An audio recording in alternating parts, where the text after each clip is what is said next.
are so excited to welcome you back to Step Forward, Closing the Gap That Matters. We were so excited to see so many unique perspectives in the modeling sessions and hear from Dr. Lee and Mr. Hogan yesterday. Our first presenter this morning, Dr. Megan Manfra, is an Associate Professor of Social Studies Education at NC State University, whose research focuses on digital history, technology integration, and action research for the professional development of teachers. Dr. Manfra is the editor of the Social Studies section of the Contemporary Issues of Technology and Teacher Education Journal, as well as the co-editor of the Technology section of Social Education. She is also the chair-elect of the Executive Board of the College and University Faculty Assembly of the National Council for the Social Studies. To present on action research and education change, we are delighted to welcome Dr. Megan Manfra.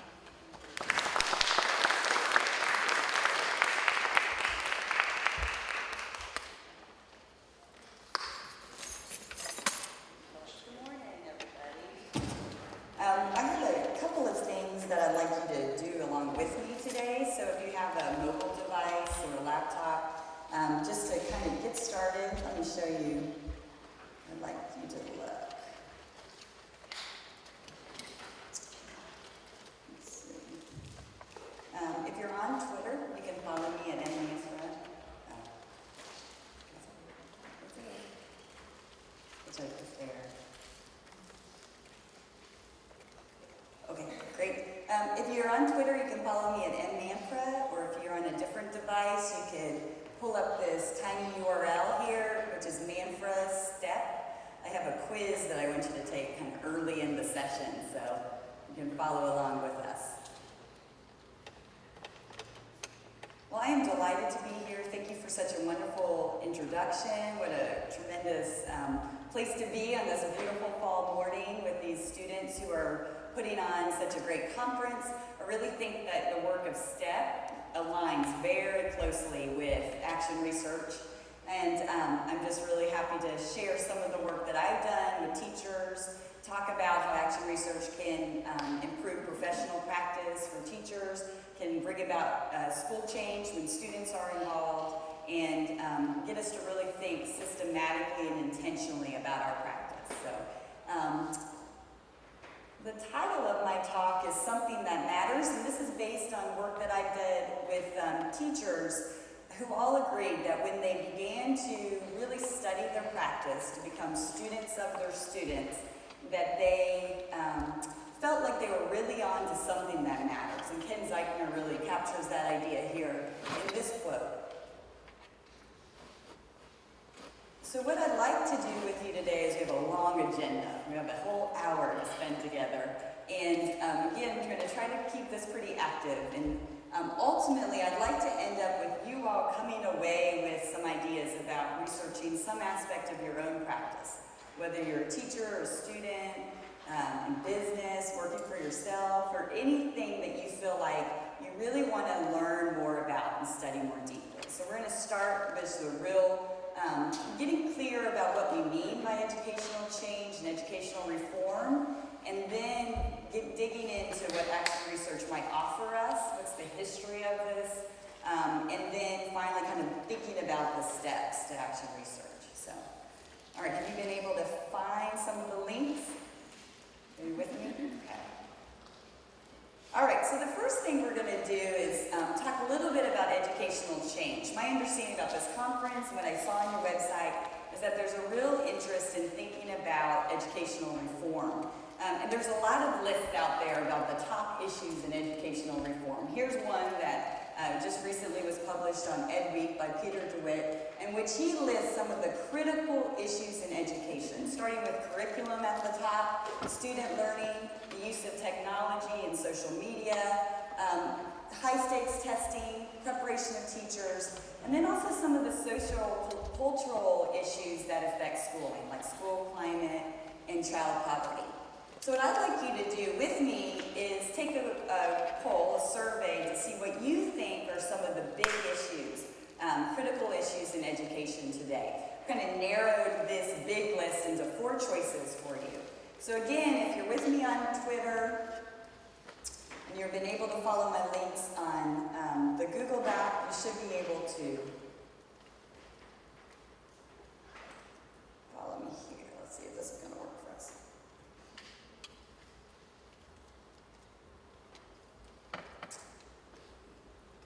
it's not, I need help. A little help with my display. I'm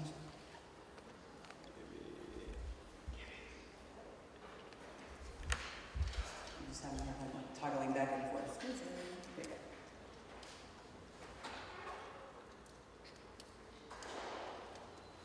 All right, so we have the quiz coming up. Can you just help for just a second? Click on the Kahoot link. If you're following me on Twitter, it's the first link there. Yeah, the website there. It's not showing.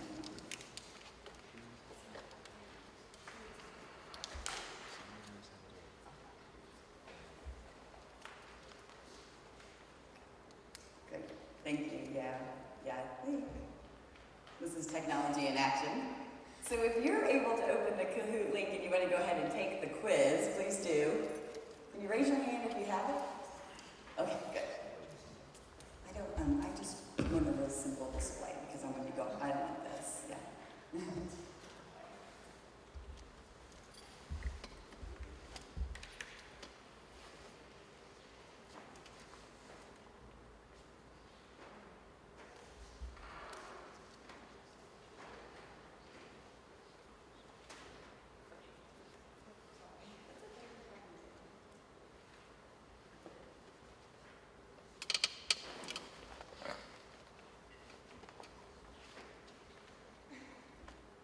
We're just going back and forth for different screens, so give us a chance to really think about these.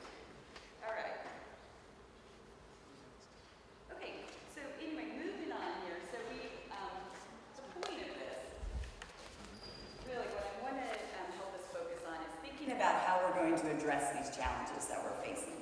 Each of those challenges are huge, overlapping, and myriad, right? So they're not addressing one issue like curriculum leads us very quickly into other issues. Addressing issues related to the socio-cultural factors impacting school represent a really diverse ecology in which schools operate. So one of the things that I think we have to really come to terms with in terms of addressing any of these issues related to educational and school change are two big questions. And these questions were posed in the 1850s. Herbert Spencer asked us, well, what knowledge is of most worth? And a related question is, well, what should schools teach or what should be taught in schools? These are sort of deeply existential questions for schooling that may seem kind of basic on the surface, but when we really begin to think about them, so just we reflect for a moment on, well, what knowledge do we think is of most worth? Did you think of disciplinary knowledge? Did you think about skills? Did you think about values or character traits?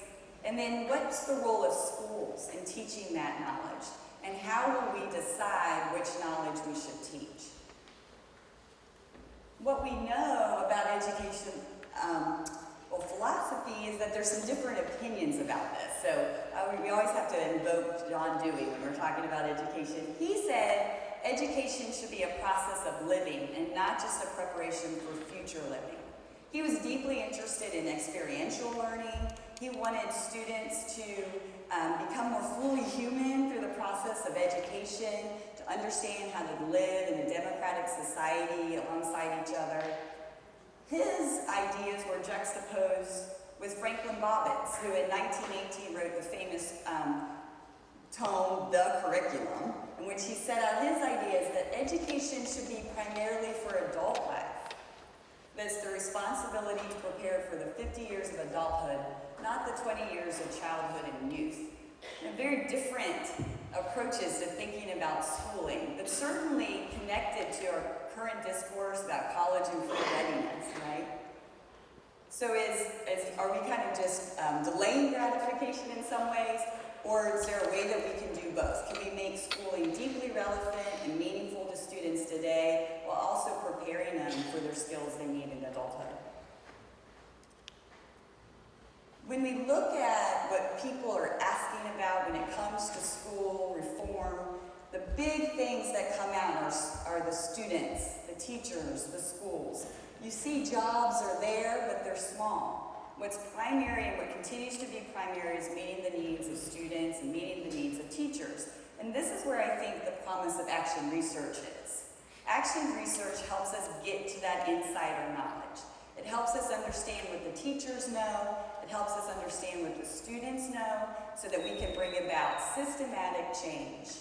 And this is a real potential here to help us shift the classroom. So in an action research classroom, the teacher becomes a learner. I love this picture of Denise Krebs' desk, where she says she's the chief learner. She's literally putting herself in the students' desks, becoming a student of their student. This has been well documented and captured in the research literature on action research.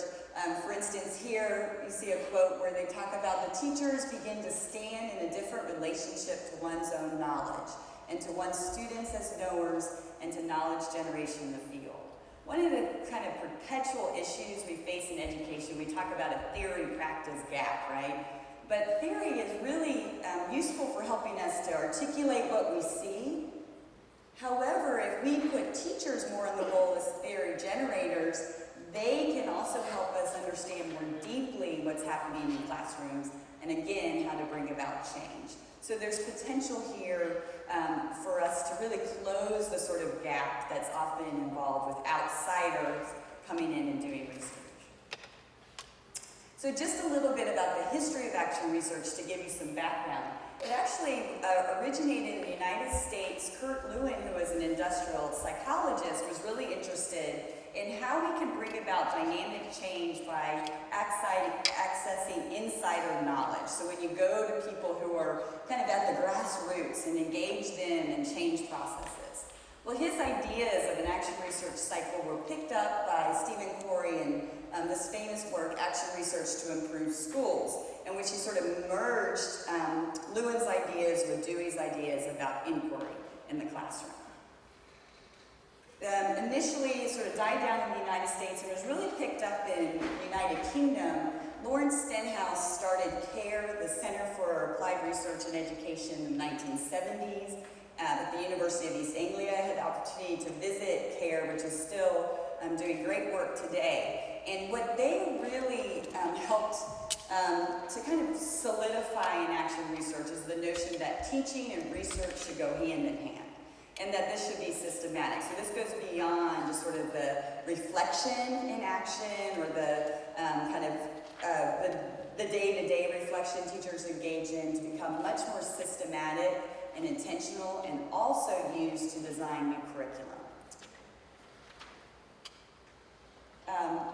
Colleagues of Lawrence Stenhouse in Australia, Wilfred Carr and Stephen Kennis, brought us the notion of participatory action research. So here, in particular, they were working with Aboriginal people, working alongside Indigenous people, or to get that insider knowledge to help bring about social change. So what we see developed are two kind of streams in action research thought, from the very practical on one side to the much more critical. So really, action research can respond to the day-to-day issues of practice and need, and it's also been theorized and sort of purported to be able to actually bring about deep change, to be more, bring about sort of greater democracy in the classroom and with the people who you're working with. And what I've seen in my research and what I've done with teachers is that even the most day-to-day sort of pragmatic issues actually begins to move us towards more emancipatory practices, more democracy in the classroom. So the action research cycle is envisioned as a spiral. And so it's a three-dimensional model in many ways. Here we begin by reflection. So thinking about issues of practice that are deeply important to you, planning, trying to think about ways that you want to bring about change, acting on that change, and then observing what happens, collecting data. That observation stage is extremely important, and this is where we get to that really systematic and intentional piece. Again, teachers and people, practitioners who are engaging in action research are collecting real data and really trying to find evidence to figure out and to better understand what's happening and what they're observing. Also, part of this cycle that's important to think about is that it goes back on itself, right? You're never really finished here. The more you learn, the more you question, the more you want to change, and the more you need to know. Within that observed cycle is another cycle really within itself, in which the action researcher poses a question, collects data, analyzes data, reflects on that data, and then shares their findings. And then again, it continues. So a real inquiry cycle here within practice. So here's some examples of some teachers that I've worked with who've conducted action research with their schools and with their students. There's a little bit of demographic information for you here, and then these are their original research questions that they asked. And each of these teachers, again, asked a question that was deeply related to their practice, but also became a much more of a critical study for them. So taking the example of Erin, she asked, well, why are African American males generally low achievers in my classroom? She had 3 black males in her social studies classroom that she was concerned with. She had been reading in her graduate classes books by Geneva Gay and Langston Billings, was really aware of the achievement gap and wanted to understand that more deeply in her own classroom. And so she began to study and she began to work with these students. She visited them in their homes, in their neighborhoods, met their family, talked to other administrators. And her project began to really come out from just her classroom to the school community in general. And what she ended up really realizing is that there was was hidden, but also pretty explicit prejudice against these students in the school. They were being bussed in from another neighborhood. They were being overly sort of targeted for disciplinary referrals. And so she began to use that evidence to talk about these students with other teachers and to begin to advocate for them. And so in this process, she had evidence, though, from what she had gathered at the school, and so she was able to use that evidence to try to work for change. And across all of these teachers, they talk about the same thing. They begin to grow, they begin to become more critical of their practice, and they begin to see larger issues confronting their students. This relates to a variety of things, but leads to new empowerment and new identities for these teachers relative to their colleagues and relative to their students. And what I find really interesting and important is this last bullet. I work with a lot of teachers, and I know they're extremely busy. You don't need more on your plate in your day-to-day life. But what's interesting about the action research cycle is it creates space to actually really conduct this research, to sit down and interview your students. And it creates a structure in which you can kind of talk about what you're doing. I'm interested in studying something. Can I interview you? Can I talk to you about it? So it provides an opportunity to really dig into issues that you're interested in. Now, this isn't just teachers who are engaged in action research, either students are action researchers. And again, I think STEP is a great example of how students are really engaged in making a difference in their communities. Here they're able to actually become makers of their own personal marks in the world and inventors of their own theories. There's a variety of example projects out there. Probably one that's kind of more recently well known is the Text Fires in the Bathroom, in which groups of teenagers in schools interviewed other teenagers and shared the experiences, those things that mattered to them. And the idea was, and what really came out of it, is that teenagers deeply, deeply want to have partnerships with adults in the building. That they want to work alongside of us to determine what should be taught, how we work together, what are sort of the norms and the culture of the school.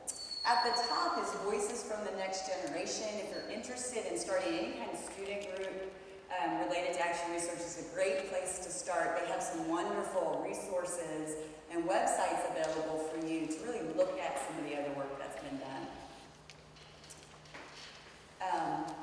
The guiding vision here, when we think about this, there's a couple of steps here. The first is that this is involving complex problem solving, independent judgment, and teamwork among students and that this should be in every high school.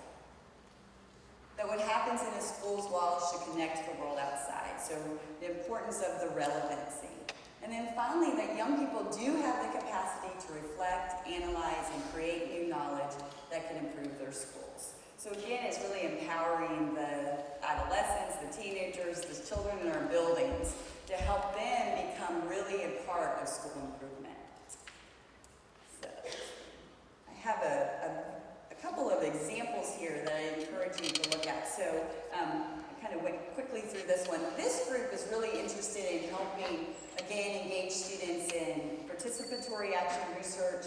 And most of their examples have to do a lot with helping students navigate risk behaviors, become more healthy. And so these are two examples of student projects that were created, where they created PSAs about issues of relevance to them. The Soul Element Theater Project is just a wonderful group of young men in Boston who interviewed their classmates and did engage in some creative writing, and then scripted their own theater project in which they talk about issues of importance to them, everything from peer pressure to violence. And so these are two really interesting projects where they're talking about issues of deep importance and relevance to youth, and the students are the ones who are sharing their voices. Now this is where I might need some help from you again, because I want to show you a quick video. This is from the Voices of Youth in Chicago Education, and you'll see their example.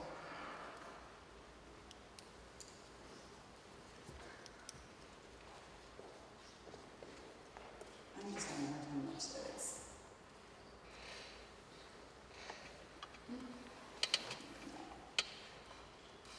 I need my AV back. I don't want you guys to miss this.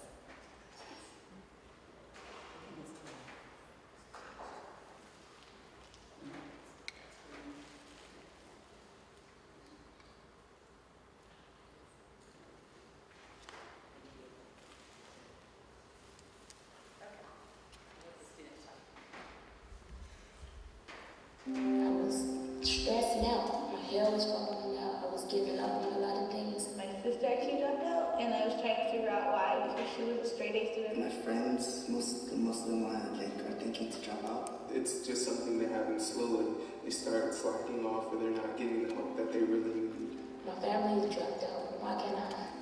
The current dropout rate within CPS is 42%, meaning that students who start in their freshman year do not graduate within 5 years, which is clearly abysmal. It's important to have change in the school because then it's like a cycle. Once they stay in high school, they eventually graduate, eventually go to college, eventually successfully graduate from college, and eventually work. We know that high school dropouts on average earn $35,000 a year less than those who have a minimum of bachelor's degree. Many people talk about this as being a huge civil rights issue of our time, and I think the reason that you can use those terms is that this is in essence about saving children's lives. I chose to go in voice because I wanted to find answers. I was kind of doing because I really wanted to know what was really going on. I had a lot of friends dropping out of high school, and it just didn't seem right to me. There's a lot of students that don't know what's going on and they want to fix it, but they don't know how. And voice is actually giving the opportunity for the voice to be heard and letting them decide what's going to happen with their school.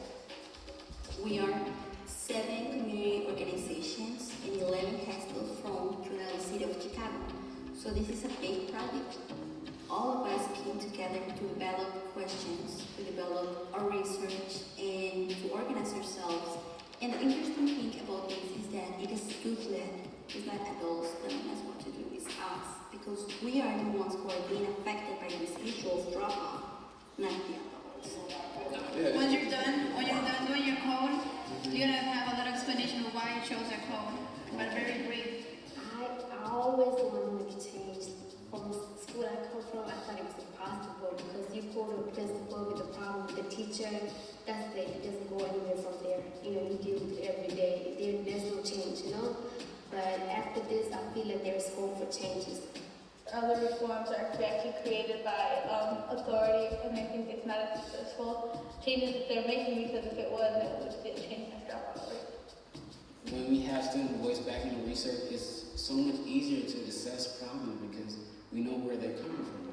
And we work from the ground up, not from the top down. And so what we want is for students to teach teachers about the community and background of the school and the neighborhood around us. Voice has helped me succeed with working with other people who are from different cultures or different races and who are from different sexual orientations. We come together bi-weekly, and that helps us to get to know each other's backgrounds and what are some of our same challenges and some of our same difficulties. Once I found out that I'm going through the same thing that they might be going through, it really broke me down and said, okay, we can do this, we can join together, and we can really make a difference in CBS schools. Voices is a way to change education. It's going to change education. It's education reform. So I think that clearly the first step is attacking this dropout rate with joint forces between the voice team and our central office team. We're gonna be the leaders of the future, and we have to learn how now. So we're gonna see a huge improvement in our city, in our nation. I'm not making changes only for me. I'm making changes for the next generation and the generation after me. And this could be a chain reaction that goes on and goes on and goes on. But if somebody doesn't start it now, who will?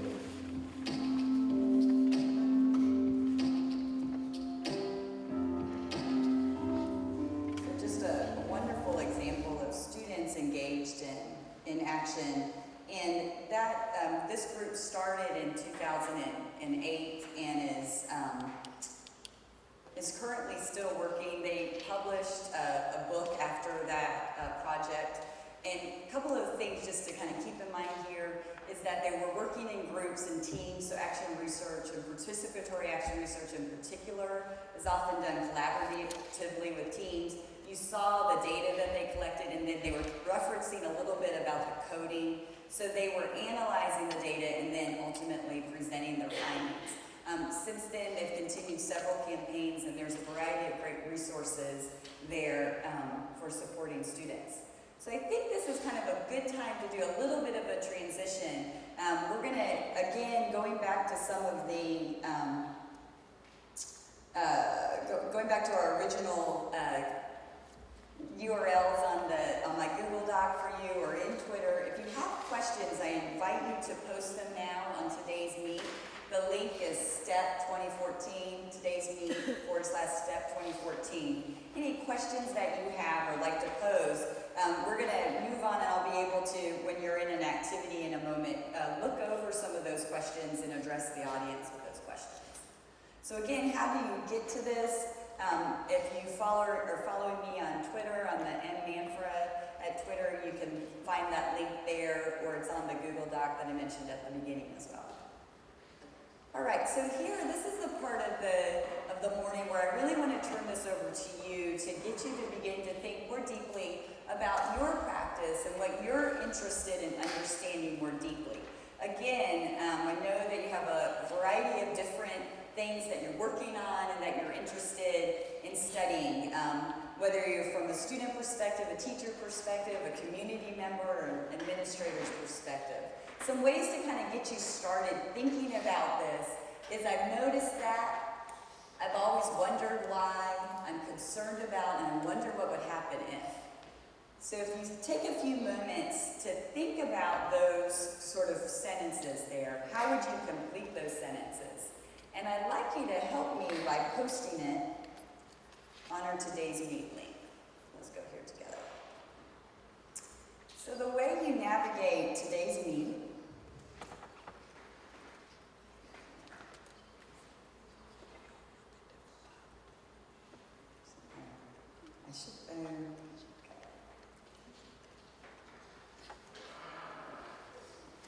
what you'll see at the top is you can post your nickname. You don't have to put your real name if you don't want to. You can just put your first name and click join. And then under that, you'll have an opportunity to post your question. So I'd like everyone to try to post a question using your either your phone or your laptop. If you don't have access to a mobile device, if you just want to jot this down somewhere on your your piece of paper or on one of the pieces of the folder. Okay.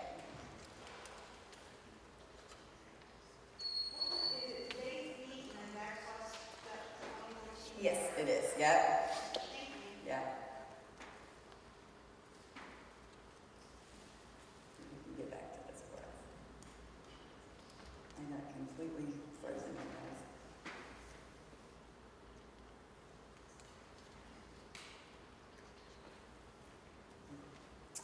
I just need some help.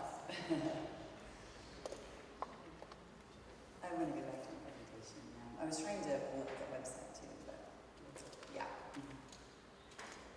Yeah. What is the...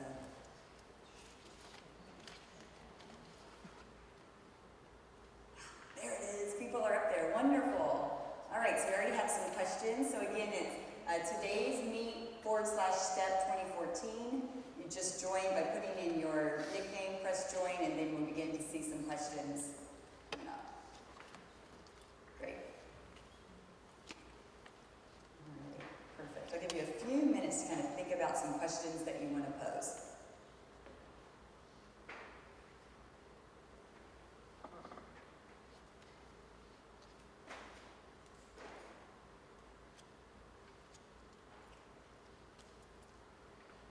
Good. So we're getting some up there.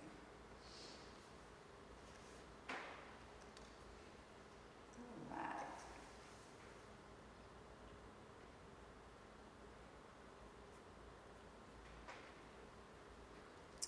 Okay, so how do we get started with an action research project? So I have a couple of questions that I suggest that you use to get started. These include just really thinking, again, we've already done this, about what you're interested and passionately interested in understanding more deeply, why are you interested in learning about this, and then what is the relevant literature that you could use. So it's important to do some background research through a variety of channels to begin to get a sense of the complexity of the issue.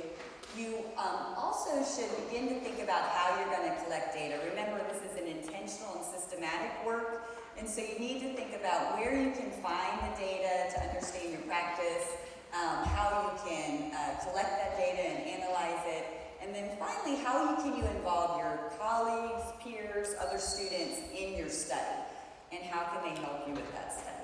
So keeping in mind that cycle where we collect, we reflect on issues of deep importance, and then try to collect data, and then ultimately begin to analyze that data and share your findings. There's a variety of ways to collect data in the Action Research projects. These are familiar to you for anyone who's done educational research methods. There's archival data, there's rich sources of data in anything from samples of student work to your lesson plans. I often encourage action researchers to keep journals of your, alongside your work in the classroom. You could be jotting down notes on Post-it notes as you're teaching or during discussions. All of that can become part of your data that you analyze. Also, observational data. You can either ask other teachers to come in and observe in your classroom, or you can go into their classroom. You could collect notes as, for instance, you bring students to a computer lab where you're really kind of taking field notes and photographs and charts. And then where I find that a lot of the real growth occurs is in the inquiry data. When you begin to really interview people, stakeholders in your building, students interviewing each other, students interviewing teachers, vice versa, teachers interviewing students, where you kind of changing the roles in the way that we operate in the classroom. So once all that data is collected, it's time to analyze the data and then think about themes across that data. And that's really the hard work, is to begin to try to sort out, what are we finding here, what kind of themes are arising, and what is the meaning of these. So I want to give you a chance to do just a little bit of data collection on your own. So going back to this question about what aspect of your practice are you interested in understanding more deeply, there's three kind of strategies here I want you to keep in mind. I want you to ask open-ended questions, probe for understanding, and then we're going to report some of our findings together, okay? So just, a lot of you are sitting by a partner corner, they're in groups of 2s or 3s, and I'd like you to interview each other about this big question. What aspect of your practice are you interested in understanding more deeply? And I'll give you about 4 minutes to do this, okay?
I feel like I've been to the washing machine. Especially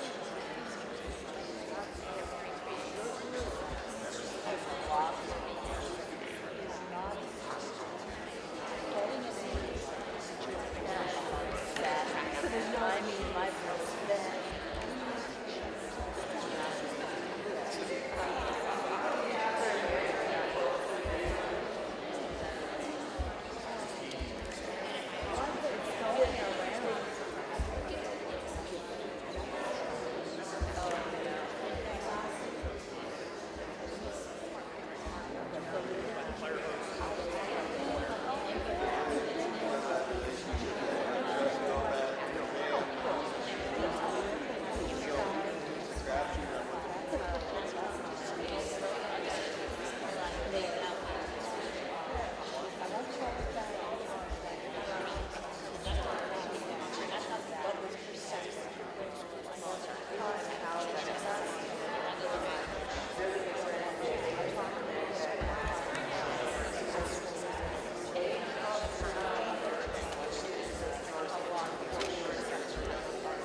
you've collected this great data. And this is how it happens in conversations like this. We as a group could collectively come up with some issues of deep interest that are on our minds, that we are interested in studying and thinking more deeply about how we might approach those. So how do you capture that data? Well, one, jot it down really quickly. Try to take field notes. Some people use audio recording, of course, and we talked about visual media as well. So when you begin to get to the stage of analyzing this data, you need to really begin to look for that evidence, categorize, group ideas together, and then across those, refine the categories. This is the analytical process that is so important in that systematic and intentional inquiry that makes up action research. So we're not interested in the uncritical sort of buying in of an action research study. We want to see the evidence. We want to understand how the assertions were made and on what basis. And so this is up to us as researchers to really analyze the data we've collected, to code it, to look for themes, and then bring those themes together in order to describe what we know. And then, of course, it's important to share your findings. A lot of schools have professional learning teams or professional learning communities to use within department meetings or school-wide. There's a variety of publication opportunities for action research, for a variety of audiences as well. Present at conferences, create groups of action researchers, and really seek a peer-reviewed audience for your research findings. Check in with others to see if what your ideas you're coming up with, what your findings are, makes sense, and then share those ideas. I think that educational reform is really dependent on understanding insider knowledge and getting that insider knowledge out of the schools, out of the classrooms, into the hands of teacher educators, policymakers, so that we can bring about real change. So at this point, I'm going to answer some of the questions that were posed on today's meet, and then what we'll move to is I'm going to give you an opportunity to network with other action researchers in the room. So I think we have just a couple more, about 10 minutes left in our session, and they're already what we're beginning to see on some of today's meet, some of the questions that you raised. There's a variety of sort of themes already in the questions. So many of you seem to be interested in student motivation issues. Many of you seem to be interested in just even the skills of research in students. How can we engage those? And then it also looks like there's some interest in other types of issues surrounding schools. So, for instance, about the dropout rate and how can we collaborate with other schools. Just kind of give you a chance, and feel free to also look through as we talk about teachers, about technology, for example. So some of the big questions here that seem to be raised have to do a lot with, well, what kind of role should the teachers have in this process, and how can we teach our students to engage in this?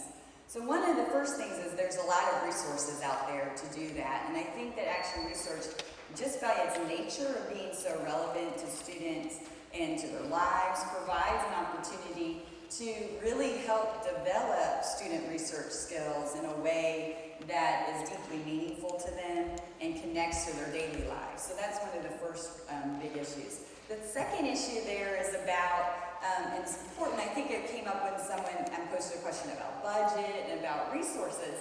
Yeah, how are we going to do this, right?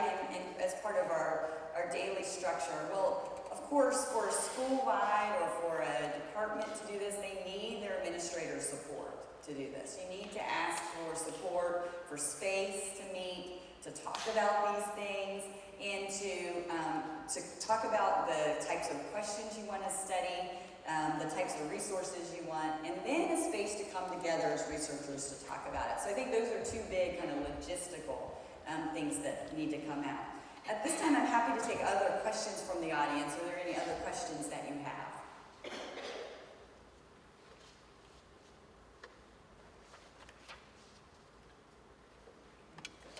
Well, good. Well, I'm delighted to see all of the questions that you have, and so I'd like to kind of facilitate an opportunity for you to network with other researchers who have similar ideas as you. And I'm going to kind of try to circle around with you as well and help answer any additional questions. So let's say for those of you who are really interested in issues of engagement and student motivation, let's come up here to the front of the room. For those of you who are interested in issues related to integrating technology in action research, you can come up here to the front of the room. And then for those of you who are interested in some of the social, cultural issues surrounding schools, whether it's about the dropout rate or other issues of that nature, will come here. And then if you're left, we're going to go to the back and we'll think about other things that you might be interested in. And by doing this, I hope that you're able to already begin to form a community of like-minded colleagues who perhaps you can call on. I have my resources available online. I think you have my email address in the workshop materials. Please do not hesitate to contact me if you need resources or ideas or questions. So again, student motivation, technology, social cultural issues, and then we'll also have a group in the back. Thank you very much.